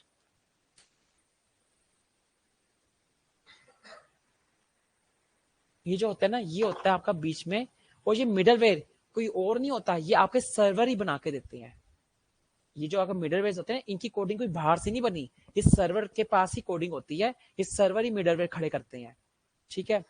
इनके पास एक्सेस क्या होता है, ऑब्वियसली रिक्वेस्ट आती है इनके पास, ऑब्वियसली रिक्वेस्ट तो आएगी, यानी इनके पास जैसे एक सर्वर के पास रिक्वेस्ट का एक्सेस है, तो ऑब्वियसली अगर मैं बात बोलूं, मिडलवेयर के पास भी रिक्वेस्ट का एक्सेस होगा, कि रिक्वेस्ट तो पहले इसी के पास ही आई है, इससे पास अगर होएगी, अगर इस मिडलवेयर में क्या लॉजिक लिखूंगा, if age is greater than 18, तो आपकी रिक्वेस्ट आगे सर्वर पे पहुंच जाए। अदरवाइज अगर एज इज लेस देन 18, तो मिडलवेयर ही आपको रिस्पॉन्स भेज देता है age is not applicable for this content. ठीक है, इट मींस मिडलवेयर के पास रिक्वेस्ट का भी एक्सेस है और मिडलवेयर के पास रिस्पॉन्स देने का भी एक्सेस है। ठीक है, प्लस में इसका एक चीज का एक्सेस और होता है बाय द नेम नेक्स्ट। ये क्या नेक्स्ट होता है? फॉर एग्जाम्पल आपकी एज 18 साल से ऊपर है, आपकी एज है 20 साल, तो कंडीशन वैलिड। कंडीशन वैलिड वो यहां से मिडलवेयर है, यहाँ पे गेट को ओपन करेगा और आपकी रिक्वेस्ट को नेक्स्ट लेवल पे जाने देगा। अगर ये नेक्स्ट लेवल नहीं हुआ, नेक्स्ट एक फंक्शन नहीं होता, तो ये गेट ओपन होगा ही नहीं। अगर मैं से और रियल लाइफ में आपको बताऊं, आप मूवी देखने जाते हो, पहले थिएटर में तो तब पहुंचते हो जब पहले गार्ड भैया को टिकट दिखाते हो। ऐसे नहीं होता सीधा चले जाते हो अंदर कि टिकट खरीद ली अब सीधा चले जाओ। गार्ड भैया चेक करते हैं। गार्ड भैया क्या है? Is a kind of middleware. वो पहले आपके टिकट को चेक करते हैं, टिकट अगर वैलिड है तो आपको अंदर जाने का गेट ओपन करके देते हैं। अब पता चले वो टिकट देख के वैलिड भी करते हैं, गेट आपको ना ओपन करके दें, तो वो जो गेट ओपन करके दे रहे हैं ना, वही वो नेक्स्ट है। और उनके पास, गार्ड भैया के पास एक्सेस है आपकी रिक्वेस्ट लेने का, टिकट देखने का एक्सेस है। जो टिकट देखने का एक्सेस है वही क्लाइंट की तरफ से मतलब रिक्वेस्ट लेने का एक्सेस है मिडलवेयर के पास। अगर टिकट वैलिड नहीं है तो आपको बोल देते हैं जाओ तुम वैलिड नहीं हो, मतलब रिस्पॉन्स देने का भी एक्सेस है। ऐसी मिडलवेयर के पास क्या है? रिस्पॉन्स देने का भी एक्सेस है। ठीक है, तो ये जब चीजें जो होती हैं, ये मिडलवेयर आपको कौन खड़े कर, और अल्टीमेटली वो गार्ड भैया सैलरी कहां से ले रहे हैं? थिएटर से सैलरी। ऐसे ये मिडलवेयर कहां से बना है? फिर सर्वर से बना है। क्लियर? अगर जितनी आप प्रोग्रामिंग लैंग्वेज को रियल लाइफ सिनेरियो से जोड़ोगे, उतनी प्रोग्रामिंग लाइफ इजी रहेगी। ये प्रोग्रामिंग अपने बहुत टफ है, स्टार्टिंग में इजी लगती है, वेरिएबल्स डिक्लेयर कर दो, मेमोरीज बना दो, उसके अंदर एरे बना दो। जब आपके एडवांस टॉपिक्स आएंगे ना, ऐड टू कार्ट करना, पेमेंट गेटवेज जोड़ने, आपको ईमेल आ जाए, आपके फोन पे मैसेजेस आ जाए, आपको मैसेजेस जो आते रहते हैं फोन पे, वो कैसे आते हैं? सारे सारे आपको सर्वर ही तो भेजते हैं।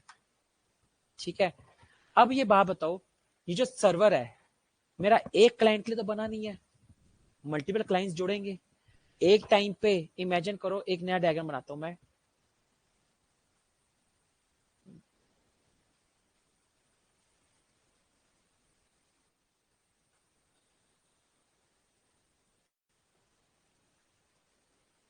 हाँ जी करण बोलो। सर जैसे कि सर्वर से जब डेटाबेस में डेटा जाता है तो इनक्रिप्टेड हो जाता है, तो वहां पर हैक नहीं हो सकता, इनक्रिप्टेड हो जाता है। हाँ, फिर नहीं लेकिन होता इंक्रिप्शन। सर्वर सर्वर में तो डिक्रिप्ट रहता है ना सर, सर्वर से सर्वर सर्वर हैक पे नहीं हो सकता। Server is not a permanent storage. Server ने एक बार डेटा भेज दिया डेटाबेस में, तो वो वहां से हट जाता है। फिर तो अमेजोन से इतने नहीं, बंदे हैं, सर्वर को हैक नहीं किया जा सकता, सर्वर को। तो सर्वर पे सर्वर तो पे तो डेटा डिक्रिप्टेड है। सर्वर पे डेटा डिक्रिप्टेड है, पर परमानेंट स्टोरेज है ही नहीं। Server is not a permanent okay storage of data. Permanent storage of data is your database. Okay, मतलब होगा हैक तो डेटाबेस ही होगा, सर्वर हाँ, से नहीं होगा। सर्वर से हो ही नहीं सकता, सर्वर परमानेंट स्टोरेज हो ही नहीं सकता। जो टेम्परेरी आके आया डेटा, बस उतने पॉइंट ऑफ टाइम पर डेटा हैक हो सकता है, और उसको लगाने के लिए फिर लॉजिक्स लगे होते हैं। परमानेंट स्टोरेज तो सर्वर है नहीं। जब आपका फॉर्म आया है, यहाँ से लेके यहाँ पे आया फॉर्म, डेटा इधर सर्वर पे आया, बस उसी थोड़े से टाइम पीरियड के लिए, जब तक वो डेटाबेस में नहीं जाता, उतने टाइम पीरियड के लिए डेटाबेस सर्वर से आपका हैक हो सकता है डेटा, और उतने के लिए हम सिक्योरिटीज लगाते ही हैं, टोकन वोकन लगाए होते हैं हमने। ठीक ओके है, सर। उतने टाइम के लिए हमने ओके लगाए। परमानेंट स्टोरेज तो यहाँ पे हो नहीं रही। Okay sir. ओके,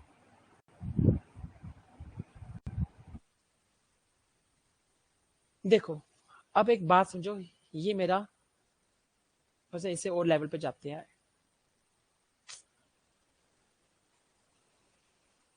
ये मेरा सर्वर है,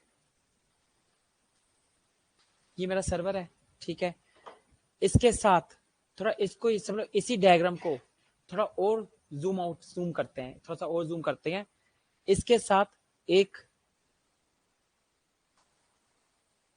क्लाइंट जुड़ा, दूसरा क्लाइंट जुड़ा, तीसरा क्लाइंट जुड़ा।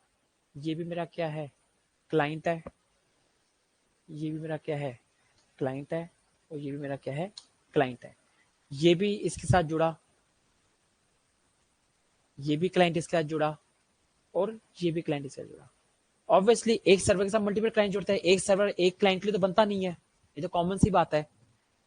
अब अगर सपोज करो इसको टाइम लग रहा है, अपनी इसकी रिक्वेस्ट आई, इसको रिक्वेस्ट को इसने सर्व करा, ऑब्वियसली इसको भी सर्व करेगा, इसकी भी रिक्वेस्ट को सर्व करेगा और इसकी रिक्वेस्ट को भी सर्व करेगा।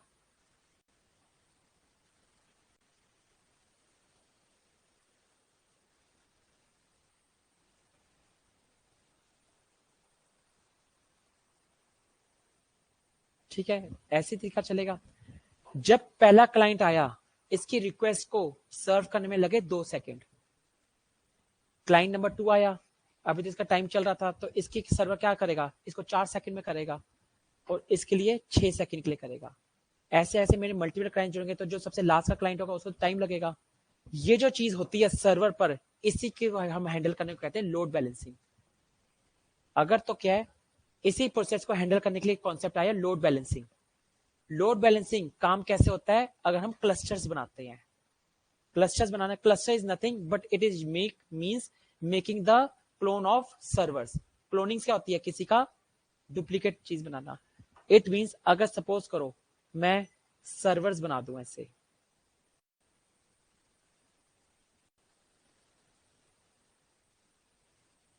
ये भी मेरा सर्वर है, ये भी मेरा सर्वर है और ये भी मेरा सर्वर है। ठीक है, ये सर्वर अल्टीमेटली क्या है, ये इसके क्लोन्स हैं।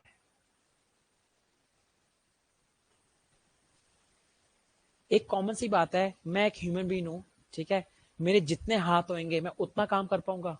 आज मेरे 2 हाथ में 2 काम कर सकता हूँ एक टाइम पे। अगर मेरे 4 हाथ होंगे मैं 4 काम कर लूंगा, मेरे 6 हाथ होंगे मैं 6 काम कर लूंगा। ऐसी है ना, पर इंडिविजुअल पर्सन को ना मैं ही हूँ। हाथ तो क्या है, मेरे काम करने के वो है। सिमिलरली क्या है, ये क्लोन्स क्या है, अल्टीमेटली क्या है, सर्वर तो यही है।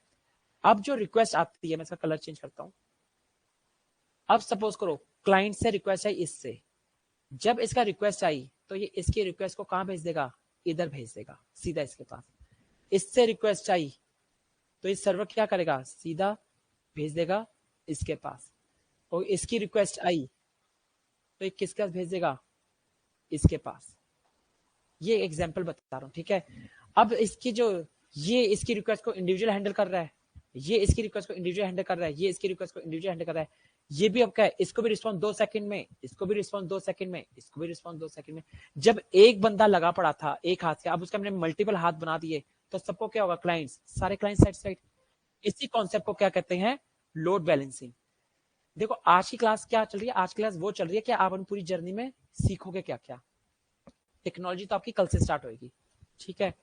ये आपकी बेसिक क्लास ऐसी है कि आप, हाँ फर्स्ट क्लास ही आज से तो,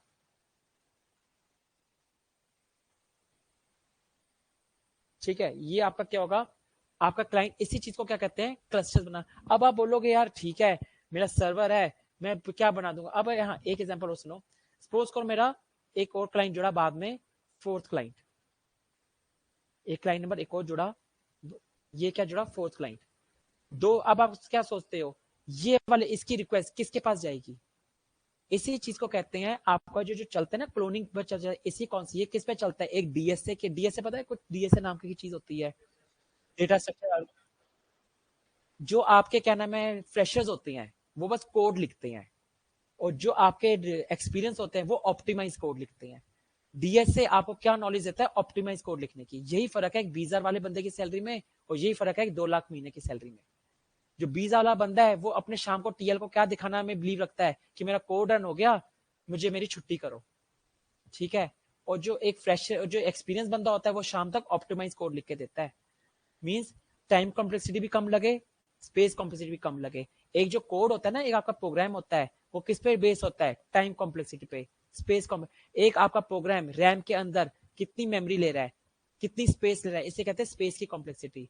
एक आपका प्रोग्राम रन होने के लिए कितना टाइम ले रहा है, इसे कहते हैं टाइम कॉम्प्लेक्सिटी। एक ही काम मल्टीपल तरीकों से किया जा सकता है। अगर मुझे नोएडा से दिल्ली जाना है, मल्टीपल रास्ते हैं जाने के, मैं बड़े रास्ते से भी जा सकता हूँ, छोटे रास्ते से भी जा सकता हूँ। सिमिलरली जो आपके फ्रेशर्स होते हैं वो बड़ा रास्ता लेते हैं, अननेसेसरी लूप चलाते रहते हैं, अननेसेसरी वेरिएबल डिक्लेयर करते रहते हैं, मेमोरी के अंदर स्पेस बढ़ाते रहते हैं, और जो उनके लिए प्रोसेस लॉजिक है वो लॉजिक को फॉलो करते नहीं है। और जो आपका फ्रेश एक्सपीरियंस होता है वो ऑप्टिमाइज कोड लिखता है।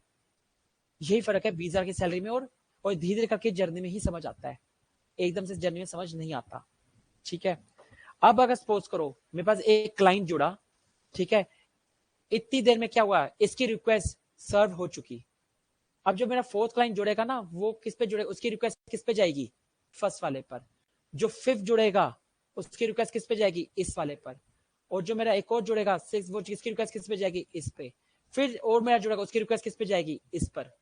ये जो प्रोसेस चल रहा है ना, जो इतना होश पोश नहीं हो रही कि जो ये क्लाइंट जुड़ा इसकी रिक्वेस्ट किस पे जाएगी, इधर जाएगी इधर जाएगी, जो कंफ्यूजन क्रिएट नहीं हुई।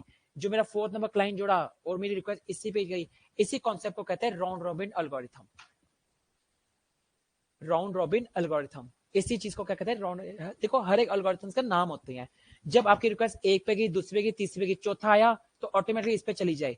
इसी कॉन्सेप्ट को कहते हैं राउंड रॉबिन एल्गोरिथम। आपकी उबर एप्लीकेशन नोएडा से दिल्ली जाना है, सबसे शॉर्टेस्ट पाथ निकाल लेती है। पूरी की पूरी उबर एल्गोरिथम किस पे चल रही है, शॉर्टेस्ट पाथ एल्गोरिथम पे चल रही है। एक एल्गोरिथम का नाम होता है शॉर्टेस्ट पाथ एल्गोरिथम। पूरी एल्गोरिथम किस पे चल रही है, उबर की एप्लीकेशन शॉर्टेस्ट पाथ एल्गोरिथम पे ही चल रही है। ठीक है, अब किसी किसी स्टूडेंट्स के दिमाग में आ रहा होगा, तो हम क्या काम करते हैं, ये 3 बनाए हैं, 4 बना दो, 6 बना दो, 10 बना दो, जितने क्लोन बनाओगे उतने बना दोगे। ऐसा पॉसिबल नहीं है। अगर आप सर्वर, तो फिर तो ये होगा, सर्वर हम बोलते हैं सर्वर हमेशा हैवी खरीदने चाहिए। ये लॉजिक तुमने सुना होगा, सर्वर हमेशा हैवी। अगर लाइट वेट सर्वर खरीद लो तो ट्रैफिक हैंडल नहीं हो पाता। सर्वर हमेशा महंगे खरीदो, थोड़े बड़े साइज के खरीदो। सर्वर्स क्या होता है, जब आप नोड पढ़ाता हूँ, जब आप जावा पढ़ोगे तो आप ये क्लोन्स उतने ही बना पाते हो जो आपके सीपीयू का आर्किटेक्चर होता है। किन्हीं किन्हीं के सीपीयू का आर्किटेक्चर में आएंगे 3, या आप सबके सिस्टम, आपके सिस्टम में भी है सीपीयू का आर्किटेक्चर। किसी का होता है ना इंटेल जनरेशन, ये सब है, यही तो सारी चीजें हैं। मींस आपके सीपीयू की क्लोनिंग्स कितनी हो सकती है, 3। किसी में होगी 4, किसी में होगी 12। तो आप जिसमें 12 आएगा तो 12 क्लोन्स बना सकता है।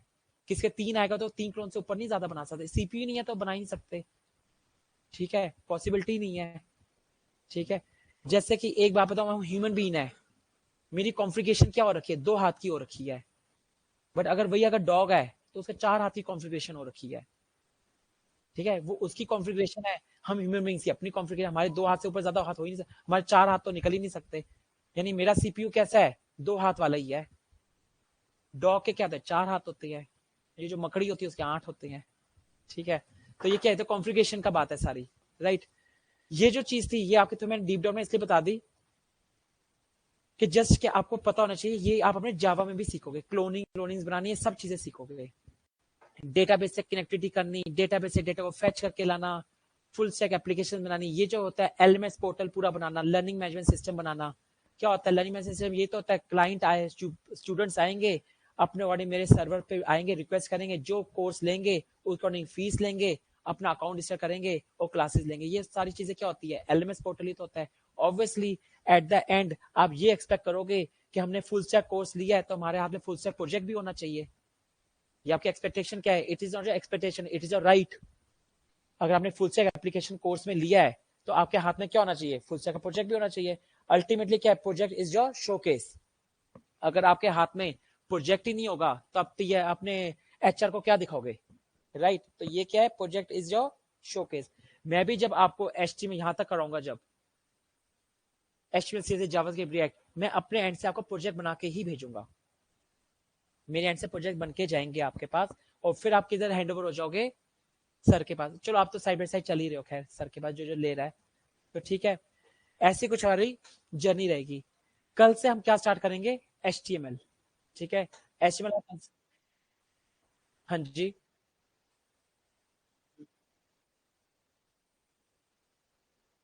स्टेप बूट नहीं है, बूट स्टेप है। हाँ, मैं बूट स्टेप ही नहीं, मैं टेलविंड भी पढ़ाऊंगा। 2 चीजें करवाऊंगा मैं, boot step and Tailwind. CS के अंदर मैं आपको बूट स्टेप और टेलविंड दोनों करवाऊंगा। आप बस बूट स्टेप बोल रहे हो, मैं बोल रहा हूँ बूट स्टेप नहीं, मार्केट में इसमें चल रही है टेलविंड। सबसे ज्यादा जो चल रही है जो चल रही है मैं बूट स्टेप भी कराऊंगा। देखो वैसे मैं बताऊं मार्केट में तो क्या क्या है आपके मार्केट के अंदर, bootstrap, Tailwind, material UI, react bootstrap, ये सब आपके क्या है, फ्रेमवर्क्स है सीएसएस के। पर हम क्या सिखाएंगे, बूटस्ट्रैप और टेलविंड, मैं दोनों चीजें सिखाता हूँ।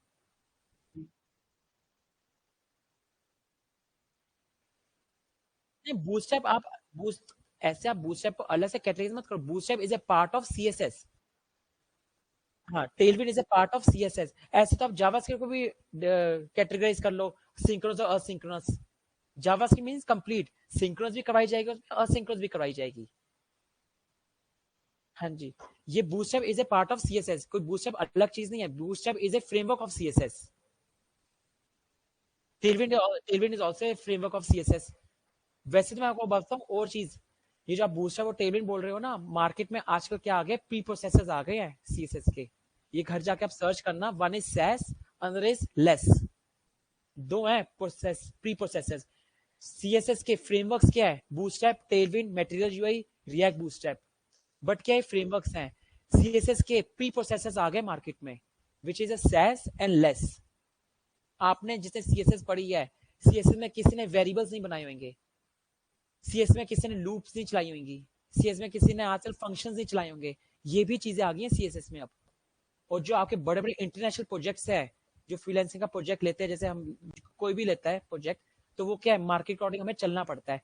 टाइम रहा आपके सिलेबस में इंक्लूडेड नहीं है, and I am also not officially bonded for pre processor, पर मैं अपने एंड से टाइम पे अगर मेरी क्लासेस हो जाती हैं पूरी, तो मैं प्री प्रोसेसर भी आपको करवा दूंगा, so that in future market में अगर प्रोजेक्ट लोगे फ्रीलांसिंग का, तो आप उसे कर लोगे, क्योंकि मैं भी कर रहा हूँ, तो मुझे पता है मार्केट के अंदर इसका है, प्री प्रोसेसर आपको लेने पड़ेंगे। तो ये मैं अपने अकॉर्डिंग, सैस और लेस दो प्री प्रोसेसर्स हैं, मैं करवाता हूँ सैस। सैस कुछ नहीं है इसलिए करवाता हूँ, जो लेस है उसके अंदर जो फीचर्स है थोड़े कम है, उसके अंदर फंक्शंस नहीं है, उसके अंदर इनहेरिटेंस नहीं है लेस के अंदर, तो क्या है, उसके अंदर थोड़ी फंक्शनैलिटी कम है, तो मैं सैस करवा देता हूँ। सैस के अंदर कंप्लीट है। आप सैस पढ़ लोगे तो लेस खुद पढ़ लोगे, क्योंकि अल्टीमेट क्या है, there is a difference between only syntax. मैं सैस ही करवा दूंगा सीधा, तो क्या है, उसमें कंप्लीट टॉपिक्स कवर हो जाते हैं। ठीक है, बट मैं फिर से बोल रहा हूँ, I am not officially bonded for Sass, ना आपके सिलेबस में है। अगर मेरा टाइम पे क्लासेस ओवर हो जाती हैं, जितना मैंने सेशंस लगाए हुए हैं वो कंप्लीट हो जाते हैं, तो मैं सैस करवा देता हूँ, या मैं एक्स्ट्रा क्लासेस लेके आपको बुला के एक्स्ट्रा, वो फिर एक्स्ट्रा क्लासेस में सैस चलता है। ठीक है, आज की क्लास में किसी को कोई डाउट, क्लियर है? Online students, doubt?